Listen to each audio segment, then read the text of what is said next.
মুরলির তারিখ 10ই এপ্রিল 2025। মুরলির শিরোনাম, সুউন্নতির জন্য রোজ চার্ট রাখো, সারাদিনে আচরণ কেমন ছিল চেক করো, যজ্ঞের প্রতি অনেস্ট নিষ্ঠাবান ছিলে। প্রশ্ন, কোন বাচ্চাদের প্রতি বাবার অত্যন্ত রিগার্ড রয়েছে? সেই রিগার্ডের নিদর্শন কি? উত্তর, যে বাচ্চারা বাবার প্রতি সৎ, যজ্ঞের প্রতি নিষ্ঠাবান, যারা কিছুই লুকায় না, সেই বাচ্চাদের প্রতি বাবার অনেক রিগার্ড থাকে। আর এই রিগার্ড থাকার কারণে অনুপ্রেরণা দিয়েও উপরে ওঠাতে থাকেন, সেবাতেও পাঠিয়ে দেন। বাচ্চাদেরও সততা শুনে শ্রীমত গ্রহণ করার বুদ্ধি থাকা উচিত। গীত, জলসাঘরে জ্বলে ওঠে ঝাড়বাতির শিখা, পিপিলিকারা পুড়ে মরা তাহাতেই লিখা। ওম শান্তি। এখন এই গীত তো হল রং, কেননা তোমরা তো বহ্নিপতঙ্গ নয়। আত্মাকে বাস্তবে বহ্নিপতঙ্গ বলা হয় না। ভক্তরা অনেক নাম রেখে দিয়েছে, না জানার কারণে তারা বলেও থাকে, এও নয়, এও নয়, আমরা জানি না, সবই নাস্তিক। তাও যে নাম মনে আসে তাই বলে দেয়। ব্রহ্ম, বহ্নিপতঙ্গ, নুড়ি পাথরেও পরমাত্মা আছে বলে দেয়। কেননা ভক্তিমার্গে কেউই বাবাকে যথার্থ রীতিতে চিনতে পারে না। বাবাকে এসেই তাঁর নিজের পরিচয় দিতে হয়। শাস্ত্র ইত্যাদি কোথাও বাবার পরিচয় নেই, তাই ওদের নাস্তিক বলা হয়। বাবা এখন বাচ্চাদের তাঁর পরিচয় দিয়েছেন, কিন্তু নিজেকে আত্মা মনে করে বাবাকে স্মরণ করা, এতে অনেক বুদ্ধির কাজ। এই সময় হল পাথর বুদ্ধি। আত্মার মধ্যে বুদ্ধি থাকে। দেহের কর্মের দ্বারাই বোঝা যায় যে আত্মার বুদ্ধি পরশ পাথর তুল্য নাকি পাথর তুল্য। সবকিছুই আত্মার উপর নির্ভর করে। মানুষ তো বলে দেয়, আত্মাই পরমাত্মা। আত্মা তো নির্লিপ্ত, তাই যা চাও তাই করতে থাকো। মানুষ হয়েও বাবাকে জানে না। বাবা বলেন, মায়া রাবণ সকলকেই পাথর বুদ্ধির করে দিয়েছে। দিনে দিনে মানুষ অনেক বেশি তমোপ্রধান হয়ে যায়। মায়ার অনেক জোর, মানুষ সহজে সংশোধন করেই না। বাচ্চাদের বোঝানো হয়, রাতে সারাদিনের চার্ট লেখো, কি করেছ? আমরা দেবতাদের মতো ভোজন করেছি কি? চালচলন নিয়মমাফিক আছে তো, নাকি আনাড়িদের মতো? রোজ যদি নিজের চার্ট না রাখো, তাহলে তোমাদের উন্নতি কখনোই হবে না। অনেককেই মায়া থাপ্পড় মারতে থাকে। তারা লেখে, আজ আমাদের বুদ্ধিযোগ অমুকের নামরূপের দিকে গেছে, আজ এই পাপ কর্ম হয়েছে, এমন সত্যি কথা কোটিতে কয়েকজনই লিখতে পারে। বাবা বলেন, আমি যা বা যেমন আমাকে সম্পূর্ণ কেউই জানে না। নিজেকে আত্মা মনে করে বাবাকে যদি স্মরণ করে তাহলে হয়তো কিছু বুদ্ধিতে বসতে পারে। বাবা বলেন, খুব ভালো ভালো বাচ্চা, জ্ঞান খুব ভালো শোনায় কিন্তু যোগ কিছুই করে না। বাবার পুরো পরিচয় নেই, নিজে বুঝতে পারে না, তাই কাউকে বোঝাতেও পারে না।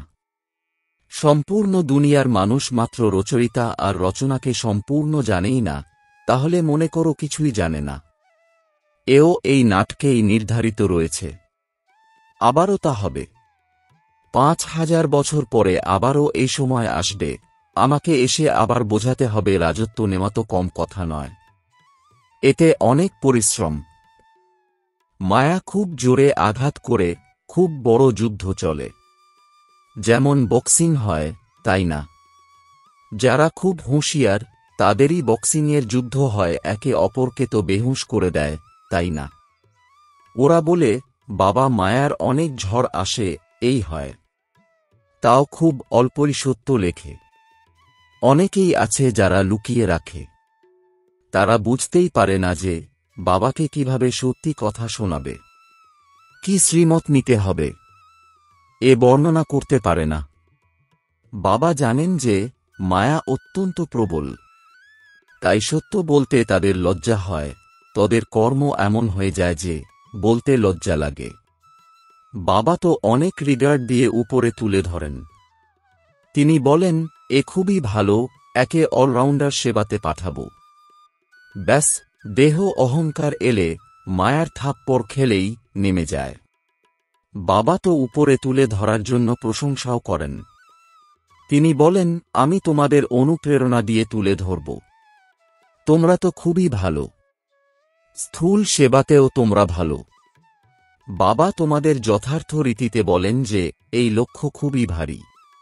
দেহ আর দেহের সম্বন্ধ ত্যাগ করে নিজেকে অশরীরী আত্মা মনে করা, এই পুরুষার্থ করাই হল বুদ্ধির কাজ। এখানে সকলেই পুরুষার্থী। কত বড় রাজত্ব স্থাপন হচ্ছে। সবাই যেমন বাবার সন্তান, তেমনি তারা স্টুডেন্টও আবার ফলোয়ার্সও। ইনি হলেন সমগ্র দুনিয়ার বাবা। সকলেই সেই একজনকেই ডাকতে থাকে। তিনি এসেই বাচ্চাদের বোঝাতে থাকেন। তবুও এত রিগার্ড করেই না। বড় বড় ব্যক্তি যখন আসে তখন মানুষ কত রিগার্ড করে তাদের দেখাশোনা করে, কত আড়ম্বরে পরিপূর্ণ থাকে। এই সময় সকলেই তো পতিত, কিন্তু নিজেকে কেউই পতিত মনে করে না। মায়া সম্পূর্ণ তুচ্ছ বুদ্ধির বানিয়ে দিয়েছে। তারা বলে দেয়, সত্যযুগের আজু এত লম্বা, তো বলেন সবাই 100% অবুঝ হয়ে গেছে। তারা মানুষ হয়ে কি কি কাজ করে? 5000 বছরের কথাকে লাখ বছরের বলে দেয়। এও বাবা এসেই বোঝান যে 5000 বছর পূর্বে এই লক্ষ্মীনারায়ণের রাজ্য ছিল। এনারা দৈবী গুণ সম্পন্ন মানুষ ছিলেন, তাই এনাদের দেবতা, আর আসুরি গুণ সম্পন্নদের অসুর বলা হয়। অসুর আর দেবতার মধ্যে রাত দিনের তফাৎ। কত মহামারী, ঝগড়া লেগে রয়েছে, আর প্রস্তুতিও হতে থাকে। এই যজ্ঞে সম্পূর্ণ দুনিয়া সাহা হয়ে যাবে। আর এই জন্য এইসব আয়োজনের তো প্রয়োজন, তাই না? এই যে এত বোম্ব তৈরি হয়েছে, এর প্রস্তুতি তো বন্ধ করাই যাবে না। অল্প সময়ের মধ্যে সকলের কাছে অনেক হয়ে যাবে, কেননা বিনাশ তো দ্রুত হওয়া চাই, তাই না? তখন এই হসপিটাল ইত্যাদি থাকবেই না, কেউ জানতেই পারবে না। এ কোনো মাসির ঘরে যাওয়ার মতো সহজ নয়। বিনাশ, সাক্ষাৎকার কোনো পয়সার কথাই নয়। তোমরা এই সম্পূর্ণ দুনিয়ায় আগুন লেগেছে দেখতে পাবে। এমন সাক্ষাৎকার হয়, চারিদিকে আগুনই আগুন লেগে আছে। সম্পূর্ণ দুনিয়া শেষ হতে হবে। এ কত বড় দুনিয়া! আকাশ তো আর জ্বলবে না। এর ভিতরে যা কিছুই আছে সবের বিনাশ হতে হবে। সত্যযুগ আর কলিযুগের মধ্যে রাত দিনের তফাৎ। এখানে কত সংখ্যক মানুষ, জন্তু জানোয়ার, কত সামগ্রী। এও বাচ্চাদের বুদ্ধিতে খুবই মুশকিলের সঙ্গে বসে। চিন্তা করে দেখো, এ হল 5000 বছরের কথা। দেবী দেবতাদের রাজ্য ছিল, তাই না? তখন কত অল্প মানুষ ছিল, এখন কত বেশি। এখন হল কলিযুগ, এর অবশ্যই বিনাশ হতে হবে। বাবা এখন আত্মাদের বলেন, তোমরা একমাত্র মামেকং স্মরণ করো। এও বুদ্ধির দ্বারা বুঝেই স্মরণ করতে হবে। এমন তো অনেকেই শিব শিব করতে থাকে। ছোট বাচ্চারাও বলে দেয়, কিন্তু বুদ্ধির দ্বারা কিছুই বুঝতে পারে না। অনুভবের দ্বারা বলে না যে তিনি হলেন বিন্দু, আমিও এমনই ছোট্ট বিন্দু। এমনভাবে বুদ্ধির দ্বারা স্মরণ করতে হবে। প্রথমে তো আমি আত্মা, এই কথা পরিপক্ক করো, তারপর বাবার পরিচয় বুদ্ধিতে খুব ভালোভাবে ধারণ করো। অন্তর্মুখী বাচ্চারাই খুব ভালোভাবে বুঝতে পারে যে আমরা আত্মারা হলাম বিন্দু। আমরা আত্মারা এখনই এই জ্ঞান প্রাপ্ত হচ্ছি যে আমাদের মধ্যে 85 জন্মের পাঠ কিভাবে ভরা আছে, এরপর কিভাবে আত্মারা শতপ্রধান হয়। এইসব কথা সম্পূর্ণ অন্তর্মুখী হয়ে বোঝার মতো। এতেই সময় লাগে। বাচ্চারা জানে যে এ হল আমাদের অন্তিম জন্ম। এখন আমরা ঘরে ফিরে যাব। বুদ্ধিতে এ কথা দৃঢ় হওয়া চাই যে আমরা আত্মা। দেহভাব কম থাকলেই তখন ব্যবহারে পরিবর্তন আসবে। তা না হলে চালচলন একদমই খারাপ হয়ে যায়, কেননা শরীর থেকে পৃথক তো হয়ই না। দেহভাবে এসে কিছু না কিছু করে দেয়। এই যজ্ঞে তো অনেক সততার প্রয়োজন। এখন তো অনেকই ঢিলেমি আছে। অনেকের খাওয়া দাওয়া, পরিবেশ কিছুই পরিবর্তন হয়নি। এখনো তো অনেক সময়ের প্রয়োজন। সেবাপরায়ণ বাচ্চাদেরই বাবা স্মরণ করেন, পদও তারাই পেতে পারবে। অল্পেতেই নিজেকে খুশি করে নেওয়া, সে তো চানা খাওয়ার মতো হয়ে গেল। এতে অনেক অন্তর্মুখতার প্রয়োজন। বোঝানোর জন্য যুক্তি চাই। প্রদর্শনীতে কেউ সেভাবে বুঝতেই পারে না। তারা কেবল বলে দেয়, তোমাদের কথা ঠিক। এও নম্বরের ক্রমানুসারে। তোমাদের এমন বিশ্বাস আছে যে তোমরা বাবার বাচ্চা হয়ে গেছ, বাবার কাছ থেকেই তোমরা অবিনাশী উত্তরাধিকার পাও।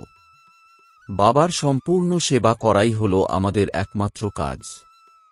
তাহলেই সম্পূর্ণ দিন বিচার সাগর মন্থন হতে থাকবে।